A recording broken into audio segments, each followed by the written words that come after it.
Baik, bismillahirrahmanirrahim. Assalamualaikum warahmatullahi wabarakatuh. Waalaikumsalam. Alhamdulillahirabbil alamin. Assalatu wassalamu asrafil anbiya wa mursalin wa ala alihi wa sahbihi ajmain amma ba'du. Baik, alhamdulillah malam ini kembali bertemu bersama saya Devi Abu Ghazi bersama Umi Hani Mbak Super dan ada tamu istimewa. Ayo, dadah dulu ke sana. Dadah. Ini Zainab. Ini anak yang keenam, ini Bakok. Nah, Bakoknya kuat ini, satu ini. Kakaknya aja kegencet sama dia. Nah, anak perempuan tapi Bakok. Nah, oke, malam ini kita lanjutkan lagi. Ini adalah materi keenam ya dari materi level 1 parenting dengan hati dan juga materi terakhir untuk level 1 ini.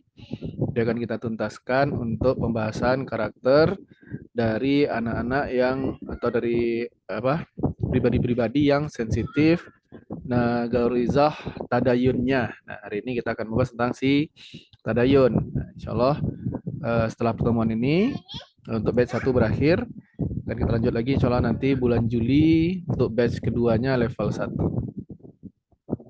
Kita share dulu materinya. Si tadayun. Ini mau duluan?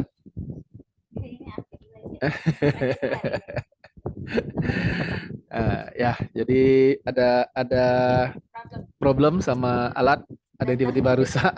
Soalnya di menit-menit terakhir. Ada yang tiba-tiba rusak, jadi Umi hari ini nanti kalau ada yang perlu disampaikan Umi kita tukaran mic nanti.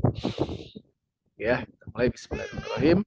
Si tadayun. Nah, ini anak-anak yang sensitif naluri menghambanya.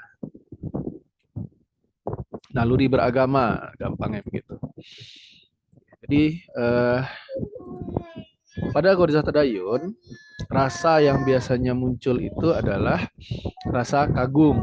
Nah, jadi kalau kita bertuhan gitu ya, kita menyembah Allah itu kan karena ada rasa kagum. Jadi kalau kita misalnya sedang ada suatu kejadian gitu, terus muncul rasa kagum kita, itu biasanya akan menyentuh naluri dari Ghorizah Tadayun kita. Untuk mudah menimbulkan rasa menghamba jadinya. Kalau kita ada rasa kagum pada suatu peristiwa, suatu orang atau suatu kejadian, gitu ya. Begitu juga dengan hal-hal yang membuat kita terpesona. Gitu. Nah, ini bisa kejadian alam, nanti akan kita bahas pemicu-pemicunya.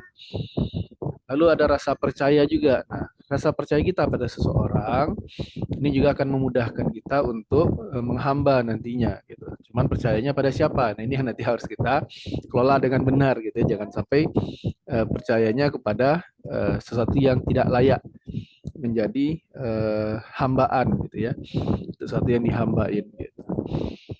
Lalu ada rasa lemah juga gitu. Ini ketika kita sedang merasa down gitu ya, rasa tertekan masalah, lagi banyak problem hidup gitu. Nah, ini juga kuat untuk memicu Ghorizah Tadayun kita sehingga muncul.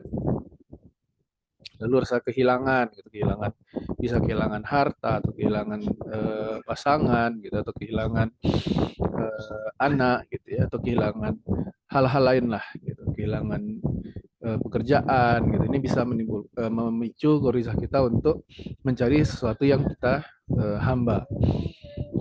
Rasa perlu pertolongan, lalu rasa ketergantungan. Nah, ini rasa-rasa yang biasanya muncul pada Ghorizah Tadayun, pada naluri penghambaan. Nah, apa saja contoh-contoh pemicunya? Bisa jadi suatu kejadian yang luar biasa atau yang sering terjadi itu kalau di film-film itu ya, kejadian yang hampir merenggut nyawanya gitu kan. Nah, gara-gara near death experience gitu istilahnya ya, near death experience, peristiwa yang hampir menewaskan dirinya gitu kan. Tiba-tiba orang itu jadi beragama gitu kan. Nah, kan kita sering nonton film-film seperti itu. Atau kejadian-kejadian luar biasa seperti di awan ada tulisan Allah gitu atau di buah ada tulisan Allah gitu. Nah, seperti itulah. Nah, ini akan memicu Ghorizah Tadayun kita.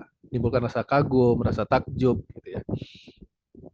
Lalu kejadian-kejadian di luar nalar gitu. Kayak misalnya tsunami di Aceh gitu ya tahun 2014 ya. Tsunami Aceh itu masjid-masjid tetap berdiri gitu.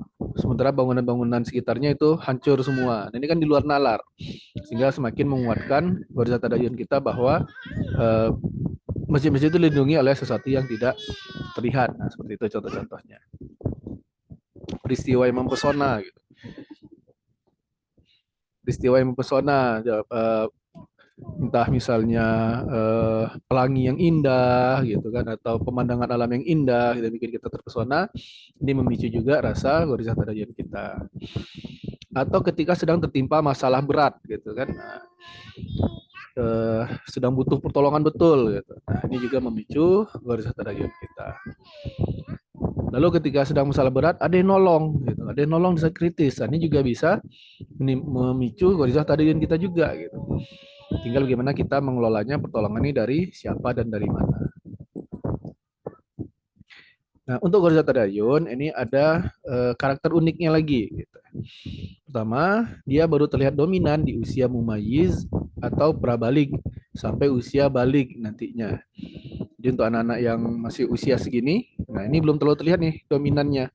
Paling kalaupun terlihat dia seperti rajin ibadah, gitu, itu lebih kepada meniru kedua orang tuanya.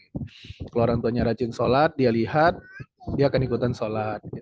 Kalau orang tuanya rajin baca Al-Quran, dia akan ikutan orang tuanya baca Al-Quran. Tapi belum karena kesadarannya. Gitu. Kenapa? Karena seperti yang kita bahas di pertemuan ketiga tentang cara kerja hati, bahwa gharizah tadayun itu yang paling kuat memicunya adalah akal. Yang paling mempengaruhinya adalah akal, pemahaman gitu ya. Nah, kalaupun tadi ada peristiwa-peristiwa itu nanti akan dipahami dulu akal, baru akan menimbulkan rasa penghambaan. Lalu gharizatul tadayun ini juga meningkatkan kualitas penampakan gharizatul baqa dan gharizatul nau. Contohnya seperti apa? Contohnya gini. Misalnya kita percaya pada seseorang gitu kan. Lalu orang itu ada yang menyerang, ada yang memfitnah, maka kita akan membelanya. Nah, pembelaan itu kan gharizatul baqa gitu ya. Membela itu aktivitas dari gharizatul baqa. Nah, kenapa kita membela dia? Karena kita ada rasa percaya yang kuat pada dia gitu. Nah, rasa percaya yang kuat ini dari gharizatul tadayun dorongannya. Jadi gharizatul tadayun ini akan menguatkan kualitas dari gharizatul baqa dan gharizatul nau.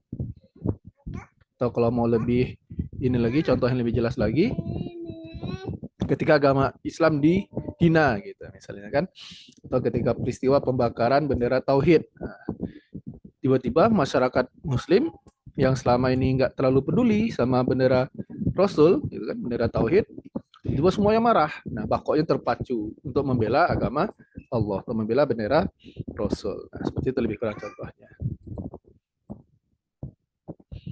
Nah, kita sekarang bahas penampakan-penampakan pada gharizatul tadayun. Ada beberapa ya. Nah, sama seperti bako juga, nau juga, orang-orang yang terpenuhi tadayunnya secara baik gitu ya, atau tadayunnya tumbuh dengan baik, itu akan terlihat percaya diri. Lalu akan terlihat sangat ramah orangnya gitu ya. Jadi apa? Disapa itu senyumnya enak gitu. Dia pun senang bantu orang, ramah lah pokoknya. Kalau tadayunnya sudah terpenuhi dengan baik. Dan dia juga rajin beribadah. Jadi kalau kita lihat orang-orang yang rajin ibadah, ahlul ibadah itu biasanya tadayunnya sudah terpenuhi dengan baik gitu. Nah, ini makanya kita biasa lihat ini di usia anak yang sudah lebih akalnya sudah terbentuk gitu, sudah paham. Rajin mendalami ilmu agama, aktif terlibat dalam dakwah. Nah, ini di usia yang lebih lanjut lagi mungkin ya, kalau anak-anak mungkin belum terlalu terlibat dalam dakwah. Semangat jihad fisabilillah, ini juga untuk usia yang udah lebih tinggi, di usia-usia belasan mungkin udah lah ya.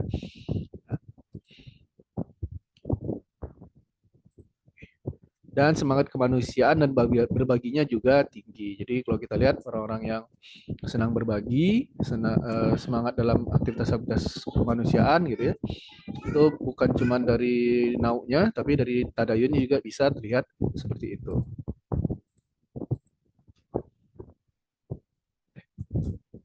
Nah, ini kondisinya seperti ini, tadayunnya cukup tinggi gitu ya, cukup terpenuhi dengan baik, tumbuhnya dengan baik, lalu terlepas dari kondisi bakok dan nauknya. Cuman biasanya salah satunya atau keduanya ini juga cukup tinggi. Jadi sehingga dia bisa terlihat nyaman dengan dirinya. Kalau dua-duanya rendah biasanya beda penampakannya gitu.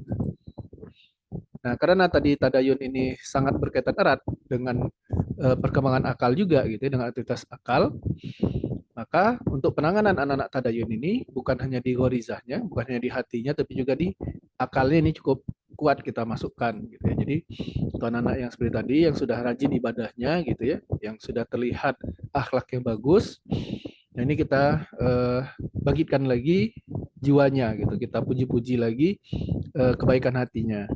Lalu kita pahamkan juga akalnya. Gitu. Nah, contohnya seperti ini. Kita besarkan jiwanya, kita puji istiqomahnya dalam beribadah, ya. Lalu kita motivasi terus untuk istiqomah dalam beribadah dan meningkatkan terus amalan ibadahnya. Jadi ini kita puji gorizahnya, gitu. Gorizahnya yang sudah bagus secara tadayunnya ini kita puji-puji lagi. Gitu. Kita kasih motivasi terus. Lalu mulai kita masuk ke dalam akalnya, kita pahamkan. Nah, pahamkan ini kan aktivitas akal ya, pemahaman. Kita pahamkan dalil-dalil keutamaan ibadah dan mempelajari agama. Nah, ini yang penting. Motivasi dan dorong untuk menerapkan seluruh ajaran Islam. Nah, kembali lagi kita ke pembahasan cara kerja hati. Jadi kalau kita menerapkan agama, menerapkan Islam itu hanya sebagian-sebagian, maka kita akan meninggalkan sebagian. Atau lebih banyak lagi yang kita tinggalkan. Nah, dampaknya apa? Hati kita akan menghitam.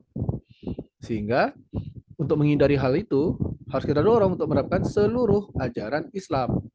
Apa saja yang termasuk ajaran Islam, dan ini sudah kita bahas juga sebelumnya, banyak. Termasuk ekonomi, termasuk pendidikan, termasuk kesehatan, termasuk politik, itu semuanya sudah diatur di dalam Islam. Artinya kita harus motivasi anak kita untuk mempelajari semuanya dan tahu cara menerapkannya di dalam kehidupan sehari-hari. Karena kalau enggak nanti akan tetap terjadi cacat di dalam jiwanya, dalam hatinya. Seperti yang kita bahas di pertemuan ketiga yang lalu. Nah, lalu ada penampakan Ghorizah Tadayun seperti ini. Jadi dia rajin ibadah, tapi hanya fokus pada pelajaran agama saja. Dia rajin belajar gitu ya, tapi hanya fokus pada pelajaran agama saja. Kurang tertarik dengan pelajaran matematika dan sains. Kenapa bagi dia yang penting hanya pelajaran agama. Lalu kurang tertarik juga dengan kondisi umat Islam secara global. Ini kan kalau udah usia SMP ya, ini kan harusnya anak itu sudah tahu kondisi umat Muslim sedunia itu seperti apa. Gitu. Karena secara level berpikirnya, secara kedewasaan itu sudah sampai ke sana. Nah usia SMP itu biasanya anak-anak itu sudah balik, gitu, sudah dewasa gitu dalam sudut pandang Islam. Artinya apa yang terjadi dengan seluruh umat Muslim di dunia ini dia sudah harus dapat informasinya. Nah kalau dia nggak tertarik dengan kondisi umat Islam ini yang sekarang dalam posisi yang cukup lemah, nah ini biasanya Ghorizah Tadayun ini bagus, tapi nanti bakok dan nauknya kurang bagus. Nah sama nih semua ya, kurang paham dengan penerapan hukum-hukum Islam secara praktis di tengah-tengah masyarakat. Di tengah-tengah masyarakat. Jadi kita semua tahu gitu ya, kita semua tahu bahwa pencuri itu harus dihukum potong tangan, gitu kan? Tapi bagaimana kondisi kita sekarang? Ini tidak ada diterapkan hukuman potong tangan. Lalu apa dampaknya? Apa dampaknya ketika hukuman potong tangan tidak diterapkan di tengah-tengah kita? Lalu bagaimana caranya supaya hukuman potong tangan diterapkan di tengah-tengah masyarakat? Nah, kalau anak-anak kita gitu belum paham hal ini atau kita sendiri kurang paham hal ini, tapi kita rajin ibadah, nah ini kondisi kita seperti ini lebih kurang. Gitu ya. Nah, kurang paham dengan penerapan hukum secara praktis oleh negara. Nah, jadi cara penanganannya kita pahamkan akalnya dulu. Lalu sambil kita kuatkan lagi hatinya. Jadi, pahamkan bahwa ilmu matematika dan sains adalah bagian dari sunatullah yang hukumnya fardu kifayah untuk dipelajari oleh umat muslim. Nah, ini. Jadi jangan sampai anak-anak kita masuk pondok, di pondok belajar fikih, belajar akhlak, belajar tauhid gitu kan. Tapi tidak ada belajar matematika dan sains sama sekali. Nah, ini cukup rentan juga untuk perkembangan anak kita dan perkembangan umat muslim secara keseluruhan. Kenapa? Karena seolah-olah nanti anak-anak kita menganggap remeh ilmu-ilmu sains, ilmu-ilmu matematika. Gitu. Padahal ilmu matematika dan sains itu yang sekarang berkembang di dunia luas sekarang ini, dari dunia barat, itu semuanya berasal dari dunia pendidikan Islam. Nanti harus dipelajari lagi sejarahnya, gitu, harus paham lagi sejarahnya. Lalu kenapa ilmu-ilmu itu lahir dari dunia Islam sebenarnya? Karena ulama-ulama dulu itu tidak melihat perbedaan antara mempelajari agama dan mempelajari ilmu sains. Dua-duanya penting dipelajari karena memang fardu kifayah. Jadi jangan sampai anak kita memiliki pemahaman cukuplah belajar Al-Quran, cukuplah belajar fikih, nggak perlu belajar matematika, nggak perlu belajar sains. Nah, ini harus kita pahamkan, harus diawali dari kita sebagai orang tuanya. Nah, ini pahamkan bahwa sains dan teknologi yang lahir dari dunia barat tetaplah hasil mempelajari ilmunya Allah. Jadi misalnya sains apa yang lahir dari dunia barat, katakanlah HP sekarang. HP itu kan ciptaannya orang barat. Iya, tapi dasar-dasar teknologinya itu semuanya adalah sunatullah. Mereka bisa menjadikan itu HP karena mempelajari ilmu-ilmunya Allah. Nah, ini harus dipahamkan kepada anak kita. Sehingga anak kita dan wajib adanya nanti umat muslim itu yang mempelajari, menguasai teknologi-teknologi seperti itu. Karena dia fardu kifayah, artinya harus ada perwakilan umat muslim yang mempelajari hukum ilmu-ilmu tersebut gitu. Kayak sekarang yang lagi booming misalnya kan AI, artificial intelligence. Ada nggak umat muslim yang menguasai ilmu itu sekarang? Kalau tidak ada, maka itu menjadi kewajiban seluruh umat muslim yang ada di dunia saat ini. Harusnya seperti itu. Nah, ya, jadi bahwa sains teknologi yang lahir dari dunia barat tetaplah hasil mempelajari ilmunya Allah. Lalu sampaikan kepada anak kita dalil-dalil yang memerintahkan umat muslim untuk menguasai ilmu pengetahuan. Apakah ada? Ada, gitu ya. Nanti silahkan orang tua mencari.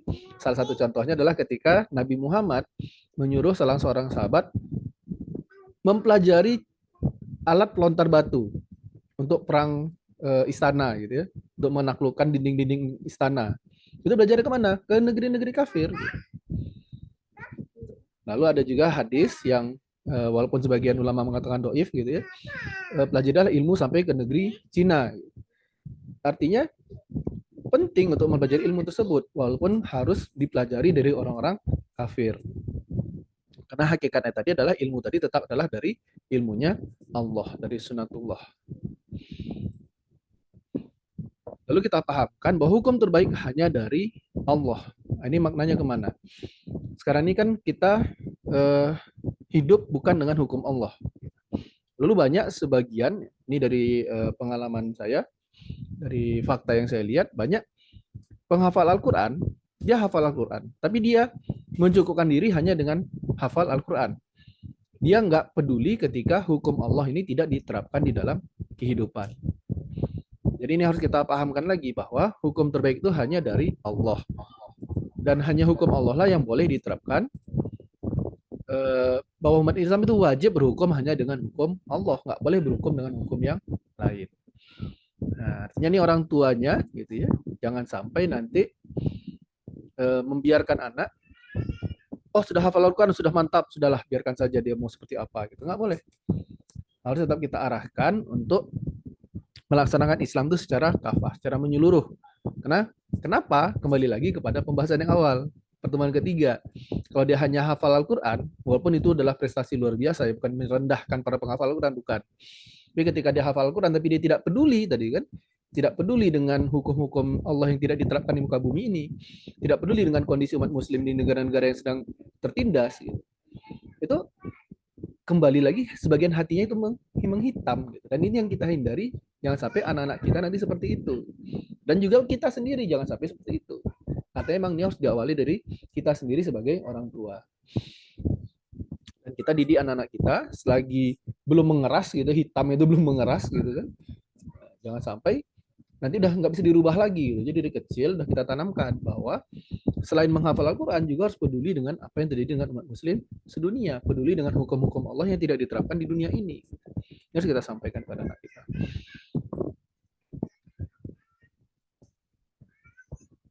Lalu sampaikan juga dalil-dalil yang memerintahkan muslim untuk menyebarluaskan ajaran Islam. Nah, bagaimana Rasul, salah satu aktivitas utama Rasul dan para nabi-nabi sebelumnya itu adalah dakwah, menyebarluaskan ajaran Allah, menyebarluaskan ajaran Islam. Nah, kalau ilmu dia hanya untuk diri dia sendiri, hanya untuk menambah ilmu dia saja, untuk memperluas ilmu dia saja, tapi tidak terlibat dalam dakwah, nah ini juga nanti akan bisa membuat cacat di dalam hatinya, gitu, bisa menghitamkan hatinya juga. Kenapa? Karena dia meninggalkan dakwah yang telah dicontohkan oleh Rasul dan telah diperintahkan seluruh umat muslim untuk melaksanakannya. Sampaikan dalil-dalil yang memberitakan umat muslim untuk jadi pemimpin di muka bumi berdasarkan Al-Quran dan hadis. Nah, ini banyak ya. Dan salah satu tugas umat muslim itu telah menjadi khalifah di muka bumi. Ini harus kita pahamkan bahwa menjadi pemimpin itu yang memimpin dengan hukum-hukum Allah, yaitu Al-Quran dan hadis. Lalu terus kita juga puji amalan dan istiqomahnya dalam beribadah. Kita kuatkan terus hatinya, gitu. Jangan sampai hatinya malah lari dari kita, gitu. Jangan sampai dia merasa hatinya tidak dipedulikan dan dia malah melarikan diri dari kita, gitu. Apalagi kalau dia basicnya nau ya. Nah, ini memang luar biasa. Lepas dikit aja perhatian itu langsung cemberut gitu. Ini baru ada kejadian. Anak Nau ini luar biasa. Betul-betul full perhatian ke mereka. Nah, motivasi untuk terus istiqomah dan meningkatkan terus amalan ibadahnya, termasuk amalan-amalan ibadah yang sifatnya meluas ke masyarakat. Gitu. Jadi bukan cuma amalan pribadi, tapi juga amalan yang dampaknya terasa oleh masyarakat lebih luas. Ini pakai wifi. Ini pakai wifi. Sayang. Ini sedikit ya. Awas kabel, awas kabel, awas kabel. Nah. Oke, nah ini ada satu lagi nih penampakan Gurjata Tadayun. Anaknya malas sholat, malas baca Al-Quran, malas menghafal Al-Quran, gitu kan, malas beribadah. Nah ini jelas kondisi tadayunnya memang masih rendah. Juga bako atau naunya juga masih rendah nih, sehingga ketika kita motivasi itu dia masih agak berat, gitu. Apalagi kalau kita cuma marah-marahkan, gitu kan, marah-marahin aja dia, gitu. Ini nggak akan ada perubahan. Gitu. Jadi gimana menghandle anak kayak gini? Nah, kembali hatinya kita kuatkan dulu, gitu. Tautan hatinya kepada kita sebagai orang tua, lalu tautan hatinya kepada Tuhannya, pada Allah, ini dikuatkan dulu. Termasuk kalau ada bakoknya yang cedera harus kita sehatkan dulu, gitu ya. Baru kita kuatkan lagi akalnya. Senangkan hatinya sesuai dengan bakok atau naunya.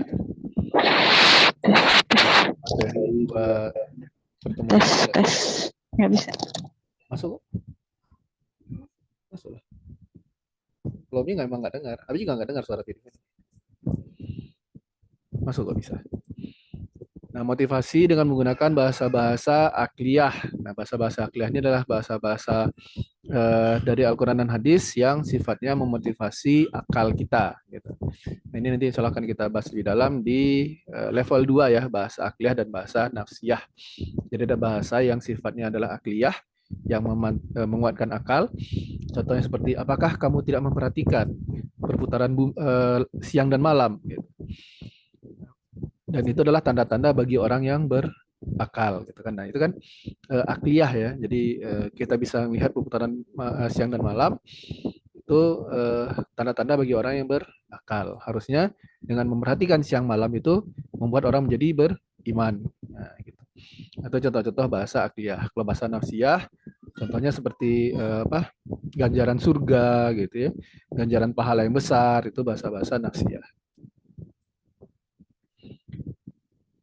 Oke, nah ini kondisi terakhir. Jadi tadi sudah ada 3 kondisi. Nah ini kondisi keempat, tadayun, yaitu tadayunnya rusak. Nah, terlepas Lepas nanti dari kondisi bakok sama nauknya. Nah, gimana kalau kondisi tadayunnya yang rusak? Apa penyebabnya? Penyebabnya bisa salah dalam memahami agama. Jadi ketika memahami agama ini salah dalam memahaminya. Contohnya gimana? Memahami agama dengan cara memahami agama seperti orang Kristen misalnya, atau seperti orang Buddha misalnya. Ini kan sudah salah dalam memahami agama. Kenapa? Karena Islam itu khos, dia berbeda dengan agama-agama yang lain. Nah, kalau misalnya kayak Buddha gitu kan, memahami agamanya misalnya lebih kepada hanya ibadah saja, bukan mengatur urusan manusia dengan manusia lainnya secara masyarakat gitu. Nah, ketika memahami agama itu salah, ini bisa menyebabkan tadayun kita rusak lama-lama. Nah, jadi ketika dipahamkan lagi agama itu adalah mengatur seluruh kehidupan manusia, itu udah nolak, itu udah susah memperbaikinya. Lalu mencoba memahami hal-hal di luar jangkauan akal. Nah, seperti ini saya pernah ketemu sendiri ya, orang-orang yang konslet gitu ya. Ketika mencoba memahami arsnya Allah itu seperti apa gitu. Terus Allah itu ada di mana gitu. Nah, ketika ini dicoba dipahami betul, itu nggak akan bisa dijangkau. Kenapa? Karena akal ini terbatas. Dia tidak bisa menjangkau hal-hal yang tidak ada fakta, yang nggak bisa dia lihat faktanya gitu, yang nggak bisa diindra faktanya. Gitu. Nah, akhirnya malah membuat akalnya menjadi kacau. Lebih banyak menggunakan hati untuk memahami agama daripada menggunakan akal. Nah, ini juga nanti akan merusak tadayun juga. Kenapa? Karena untuk memahami agama Islam itu seperti tadi salah satu contoh dalil yang disampaikan, tanda-tanda bagi orang berakal. Artinya apa? Akal ini juga harus kita gunakan untuk memahami agama kita. Dan ini sering terlihatnya pada usia dewasa. Artinya apa? Artinya kita harus mengarahkan anak-anak kita, mendidik mereka benar-benar sebelum masuk usia dewasa, gitu ya. Jangan sampai ini terjadi pada mereka ketika mereka sudah beranjak dewasa. Jadi jangan sampai mereka belajar sendiri, gitu ya. Jangan sampai terjadi salah pemahaman di dalam diri mereka, di akal mereka, sehingga malah menjadi merusak tadayun mereka. Nah, kalau sudah rusak tadayun ini memang berat. Nah, dampaknya apa? Sering berpikir yang tidak logis. Nah, ini bahkan ngomong aja nggak lurus gitu. Saya pernah ketemu sendiri orang seperti itu gitu. Jadi kita ngomong apa dia nggak nyambung. Gitu. Berpikir ngomong itu kemana-mana terus. Gitu. Sering bersikap tidak wajar. Amalan-amalan ibadah banyak keluar dari syariat.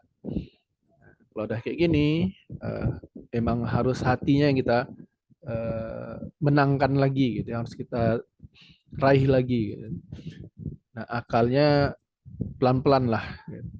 Lakukan pendekatan personal, tunjukkan rasa sayang terus-menerus. Ya, jadi mereka merasa nyaman sama kita, merasa nyaman dekat kita, nggak merasa bermusuhan sama kita, nggak merasa nggak merasa dimarahin terus gitu ya. Lu bantu untuk menentukan tujuan hidupnya, karena akal itu udah berantakan tadi tuh. Jadi kalau tadayunnya rusak itu bisa berpengaruh pada akal yang rusak juga. Kenapa? Karena ketika tadayun itu yang paling kuat itu pengaruh adalah akal, sebaliknya gitu juga. Ketika tadayun rusak, akal bisa ikutan rusak juga. Nah, akhirnya kita harus menuntun dia gitu untuk menentukan tujuan hidupnya.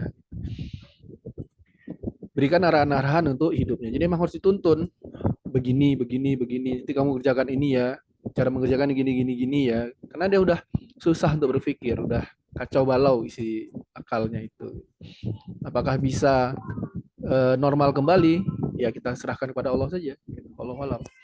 Kita berdoa terus. Semoga Allah akan memperbaiki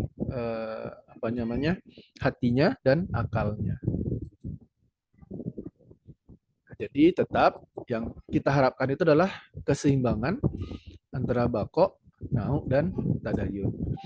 Jadi kalau ketiga warizatul ini seimbang, gitu ya, sensitifnya seimbang, ketika anak kita menghadapi suatu peristiwa atau menghadapi suatu kejadian, dia akan meresponnya dengan baik. Gitu. Bakoknya nggak terlalu responsif, sesuai dengan kadarnya, nauknya juga nggak terlalu responsif, sesuai kadarnya juga, karena dia sudah diarahkan oleh tadayunnya. Dia akan lebih bertanya dulu respon tadayun seperti apa, gitulah gampangnya seperti itu. Nah, kalau respon tadayun membolehkan untuk direspon, baru dia merespon. Kalau enggak, dia tidak merespon. Lebih kurang seperti itu. Jadi bakoknya ini lebih terarah, nauknya lebih terarah, tadayunnya juga terarah. Nah, ini tentang anak si tadayun. Nah, mungkin yang punya anak sudah di atas usia 10 sampai 15 mungkin udah bisa ngelihat nih anak-anak ini keterikatan ketadayunnya seperti apa. Agamanya seperti apa gitu. Keterikatan kepada Allahnya seperti apa. Hari ini Bu Rika masuk nggak ya? Ini nggak masuk. Kemarin Bu Rika ya yang anaknya udah besar-besar ya. Bisa jadi contoh. Nggak masuk Bu Rikanya. Oke. Baik, untuk materi emang nggak banyak ya si tadayun. Hilang tadi syaratnya. Oh, untuk materi emang tadayun nggak terlalu banyak karena dia emang lebih kepada apa namanya mengarahkan bakok sama nau. Nah, untuk anak-anak kita yang masih kecil-kecil, memang kita lebih banyak berkutat ngurusin bakok sama nau anak sambil kita bangun terus tadayunnya. Makanya ketika kita menghandle gitu, membimbing anak-anak bakok dan nau, itu kan selalu kita masukkan tadayunnya seperti yang sudah kita bahas sebelum-sebelumnya gitu kan. Kita masukkan terus tadayunnya, kita masukkan terus tadayunnya.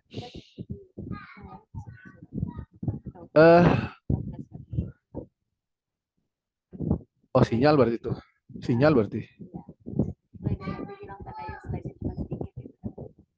Terputus berarti recording. Suara aman ya? Cek. Boleh di ini dulu dibantu. Sekarang aman. Tadi sempat hilang berapa detik. Oke, siap. Ada sinyal kayaknya, gangguan sinyal. Sebentar. Kayaknya HP-nya mati. Enggak. Karena sinyalnya pakai HP. Kalau yang sinyal di rumah itu emang agak-agak low dia. Oke, jadi begitu ya. Jadi anak-anak bakok, nau ini selalu kita bina, lalu kita bimbing dengan memasukkan tadayunnya terus. Nah, ketika kita membahas tadayun, ini memang lebih melengkapi materi gitu ya, melengkapi materi yang sebelumnya. Tapi sebenarnya yang paling utama untuk kita jaga tuh tadayun ini. Gitu. Yang paling penting kita bangun adalah tadayun ini.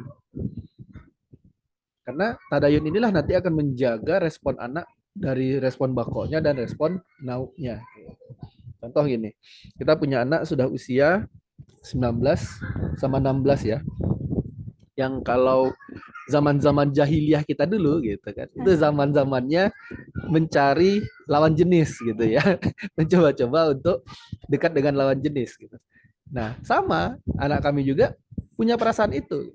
Mereka punya perasaan untuk seperti itu juga. Tapi ketika tadayunnya sudah terisi dengan baik, sudah disensitifkan untuk nggak boleh keluar dari syariat, gitu ya, harus mengikuti syariat. Mereka nggak berani bertindak lebih lanjut. Nah, kalau nauknya kuat ikatannya dengan orang tuanya, mereka akan cerita orang tuanya. Mau cerita apa tuh? Tapi takut paling masalah itu gitu.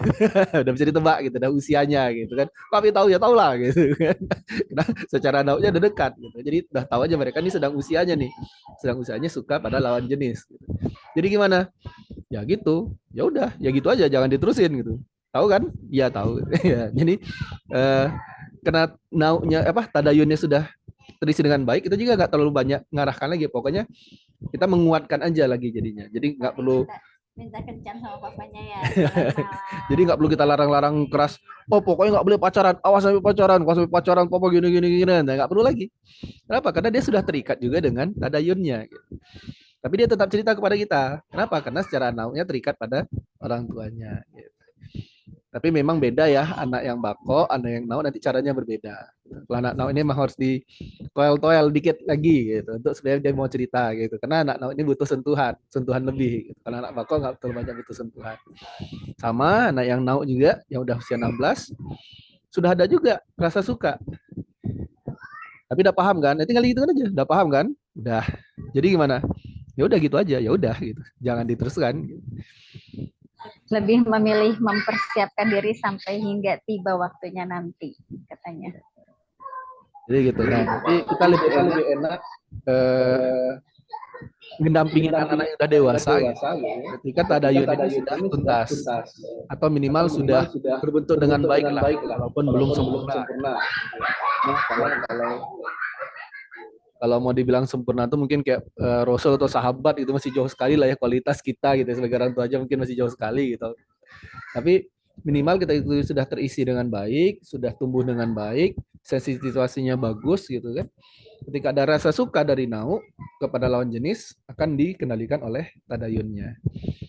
Nah, begitu juga bakoknya gitu. Ketika ada rasa marah sama orang, dia nggak akan semena-mena melampiaskan rasa marahnya. Dia akan bertanya lagi kepada tadayunnya, bagaimana hukumnya? Boleh nggak nih dihajar misalnya gitu kan? Nggak boleh. Gitu. Nggak boleh main asal pukul dengan sesama muslim. Gitu kan? Nah, akhirnya dia berusaha menahan rasa amarahnya. Nah, jadi itu maknanya tadayun menguatkan kualitas dari bakok dan nau.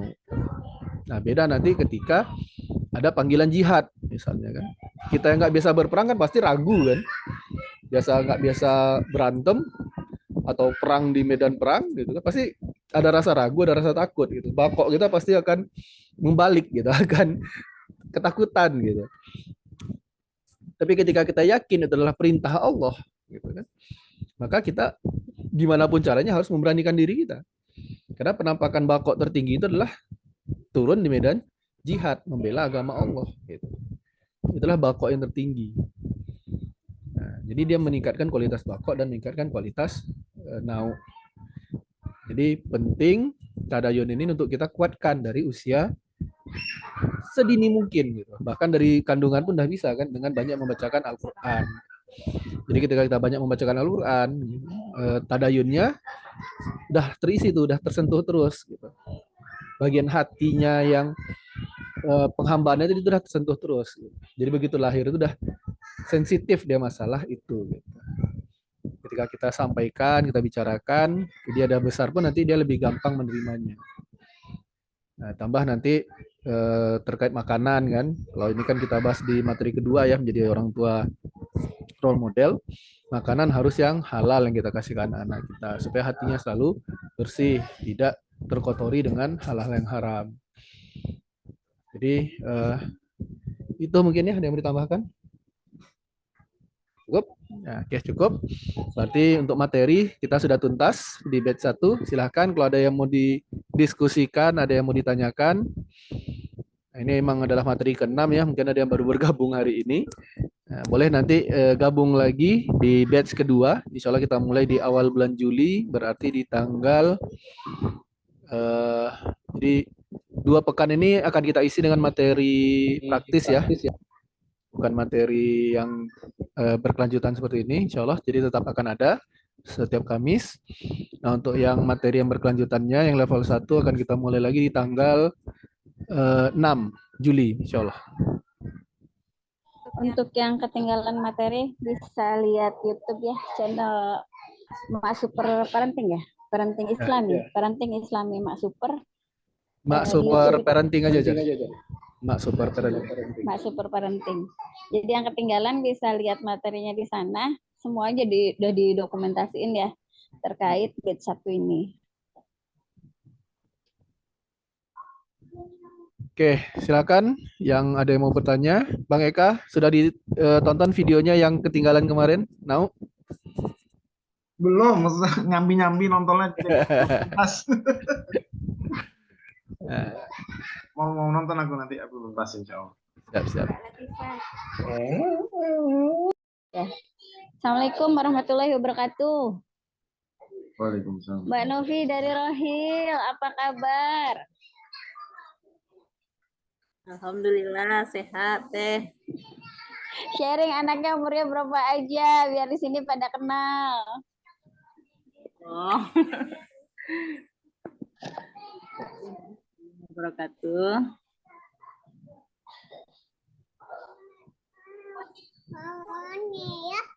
Wabarakatuh. Waalaikumsalam warahmatullahi wabarakatuh. Iya. Merah ya. Untuk perkenalan anak, ya anak kandung sebenarnya ada 3, ada anak sambung sih 3 orang. Yang pertama baru tamat SMA, yang kedua udah 1 tahun tamat SMA, yang kedua masih kelas 1 SMA, yang satu dan dua ini kelas. Terus anak yang ketiga satu MTS,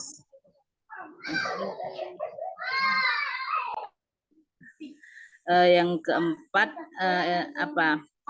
baru tamat SD ini, kelas 6 SD perempuan. Yang kelima masih kelas 3 SD juga perempuan. Yang keenam ini kelas 1 SD laki-laki. Mungkin itu Teh, terima kasih atas kesempatannya. Masya Allah. Jadi yang paling besar udah ini ya. Di atas 19 tahun berarti ya, 20 tahun ya, paling besar. 19 tahun. 19 tahun. Yang paling kecil kelas 1 SD. Dan itu 6 ya, luar biasa. Lumayan. Ini ya. Jadi kalau ada yang naik ke tingkat SMP, ada yang nyusul naik ke tingkat SD gitu nggak? Atau dari SMP ada yang ke SMA? Ada yang bentrok nggak barengan? Ada yang ini kemarin itu yang tahun semalam, satu masuk SMA, satu masuk SMP. Yang nomor 21 ya. Terus yang kecil kemarin juga masuk SD ya kan. Masya Allah. Tapi Allah selalu mudahkan rezekinya ya, insya Allah pada saatnya dibutuhkan ada aja jalannya kan. Amin, alhamdulillah.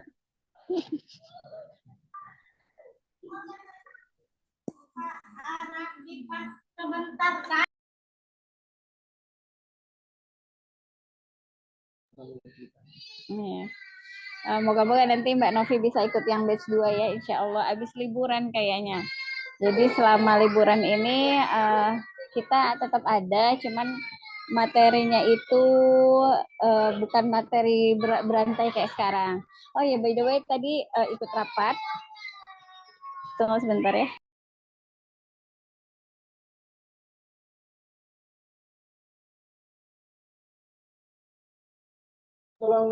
Jadi insya Allah ada permintaan dari teman-teman pengajian untuk ngadain parenting terkait mengkondisikan anak pada saat dakwah, terutama permintaan resmi untuk ini katanya, untuk membantu teman-teman katanya gitu. Insya Allah nanti moga-moga kalau misalnya pada saatnya momennya itu bisa kita live zoom kan, atau bisa kita online offline, boleh nanti kita sharing juga linknya. Semoga bisa terlaksana ya. Lihat nanti permintaannya seperti apa. Kebetulan tadi itu ada permintaannya langsung tadi disampaikan. Jadi bisa bantu teman-teman yang agak mungkin belum begitu memegang anaknya, belum bisa begitu pas gitu. Karena kita kalau misalnya pola didik atau pola asuhnya ada salah, bisa jadi nanti toxic parenting lebih repot lagi nanti ya. Alhamdulillah selama ini sih semoga ya ke depannya dengan sharingnya ini bisa membantu teman-teman juga gitu.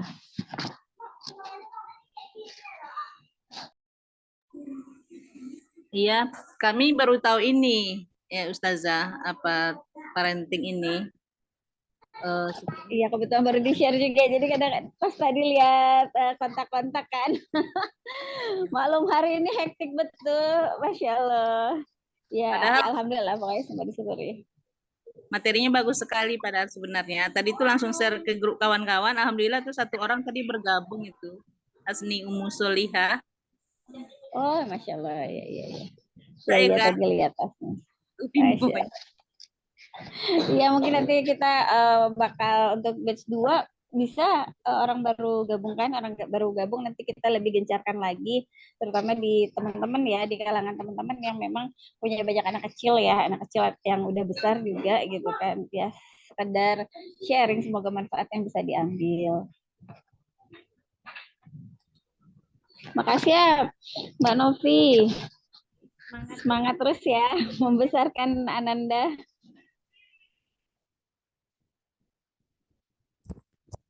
Kalau tidak ada lagi yang mendiskusikan, silakan kesempatan terakhir. Kalau memang sudah tidak didiskusikan, kita cukupkan dulu untuk malam hari ini. Bang Eka gimana? Kak Galuh, Ibu Galuh, ada yang mau di-sharing? anaknya yang laki-laki kemarin. Kira-kira sudah bisa dipetakan, Bako atau Nau? Belum, makanya aku lepaskan dulu yang Nau nih, nanti kalau udah Eh, tuntas nanti masih agak ragu sih serius dia Ini bakal anak Nau. kedua laki-laki ya? Iya. Biasanya sih ya, Nau. Biasanya, biasanya, biasanya Nau dan rentan salah pengasuhan. Saya Jadinya anak anak Nau tapi Bakonya keluar. Nah, saya ngadepin anak kedua ini memang luar biasa ya, Bang Eka ya. Iya. Nah, anak kedua saya ini sayang banget sama saya, sayang. Istilahnya kalau udah ngomong sama uminya, lagi emosi ataupun lagi apa berubah lembut. Nah, lain dengan kayaknya ngobrol sama apinya ya. Kalau sama apinya gaya canda kayak apa. Tapi kalau udah ditegur uminya misalnya di grup WhatsApp gitu kan, tadi dia lagi entah lagi ejek kan sama apinya lagi bercanda, begitu dipanggil sama uminya langsung iya umi, pokoknya lembut banget. Ya itu memang minta dimanjakannya luar biasa betul lah, minta dimanjakan, minta dilayani gitu. Sempat terkaget-kaget saya, terkaget-kaget sehebohnya ini minta dimanjakannya gitu kan, sampai saya ngerasa di usianya yang sudah besar tapi kok manjanya masih kayak ini ya, kayak masih anak usia SD. Itu ternyata karena ketika SD-nya itu kurang terpenuhi sama saya naunya, jadi masih terbawa. Nah, cuman alhamdulillah progresnya sudah semakin banyak. Dia juga sudah maafkan uminya, kan istilahnya saat itu karena saya lalai ya, ngerasa dia sudah besar, dia minta ditemenin, minta quality time sama saya, suka saya alihkan ke kakaknya yang sekarang umurnya 19 tahun. Karena menurut saya mereka sudah besar, sudah bisa saling menjaga gitu. Sementara saya ngurus bayi kan, masih nyusuin segala macam, minta diantar lah ke toko buku, minta apa.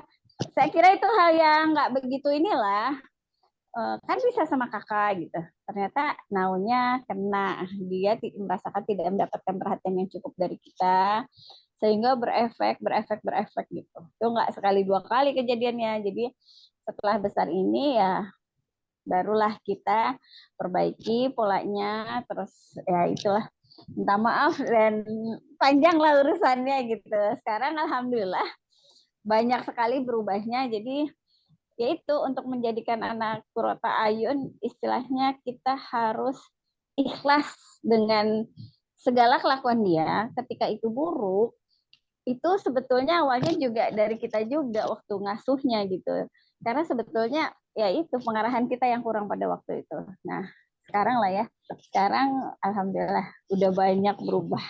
Dan saya juga udah banyak mawas diri lah istilahnya kan, ternyata begitu butuh banyak untuk anak-anak Nau tuh. sekarang kondisinya anak kedua itu kan jauh nih di Purwakarta gitu kan.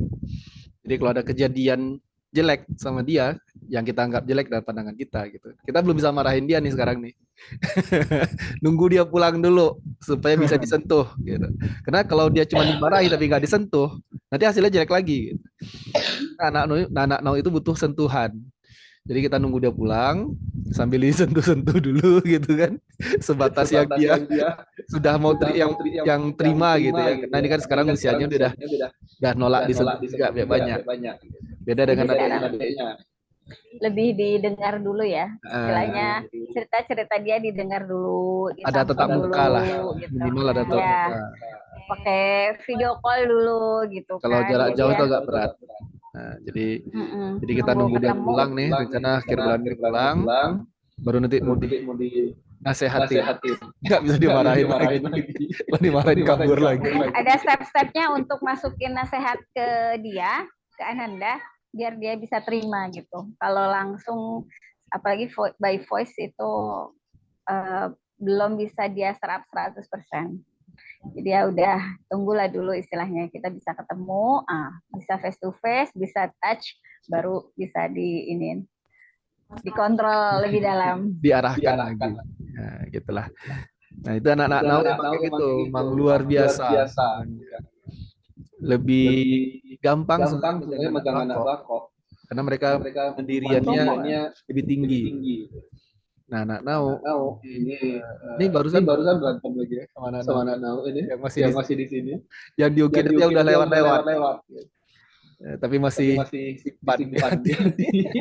Belum terungkapkan secara maksimal. Jadi ketika lagi agak sedikit bersedih terbawa yang itu. Ya nggak apa-apa, memang potensi memang harus keluar, nggak apa-apa. Menangis kita terima, kita yang salah kita minta maaf gitu. Dan jangan diulangin. Jadi luar biasa kalau anak Nau ini emang harus hati-hati betul handle-nya. Megang kristal. Jadi silakan nanti Bang Eka nonton video yang yang Nau ya. Nanti mungkin dapat gambaran lebih jelas anak Nau itu seperti apa. Nah, kalau dia sudah sempat tersinggung, sempat terluka gitu ya Naunya, itu bakoknya memang akan muncul. Jadi agak terlihat seperti anak bakok gitu. Tapi manjanya nggak hilang. Kalau orang bakok ini kan dia mandiri. Gitu. Ketika bakoknya semakin tinggi, dia tetap terlihat mandiri. Kalau anak Nau ketika bakoknya naik, itu manjanya tetap ada gitu, nggak hilang. Tadi bisa dicek lagi. Nah, kalau emang benar dia emang anak Nau aslinya yang terluka gitu ya, dan bakoknya udah keburu tinggi, itu emang harus Naunya harus kita puas-puaskan lagi gitu. Harus kita dekati lagi, kita siram lagi dengan kasih sayang gitu, habis-habisan lah pokoknya gitu. Gimana caranya? Emang paling gampang itu kita buat jalan berdua saja gitu ya, nggak ada kakaknya atau nggak ada gangguan dari yang lain gitu. Atau kalau memang udah tinggal sendiri di rumah berarti bisa bapak ibunya sekaligus bawa dia jalan gitu, nggak perlu ngurusin yang lain gitu. Puas-puaskan aja dia gitu. Udah deh. Jadi sekarang ini kita juga udah mulai hati-hati kalau dia udah mulai kira-kira udah mau ngamuk-ngamuk gitu langsung adik mau diapain kita peluk kenapa dek gitu udah mulai sabar sih ya jadi mereka masih senang dipeluk. Kalau masih kecil masih senang dipeluk walaupun bakoknya udah naik tapi masih mau lah dipeluk ya. Selagi masih mau dipeluk nanti udah besar makin susah. Iya betul. Selagi masih mau, Masya Allah. Kita anak kedua ya yang udah besar nggak mau kelihatan kalau dipeluk depan umum. Tapi kalau yang ketiga justru ingin dipeluk di depan umum. Gitu. Pamer kalau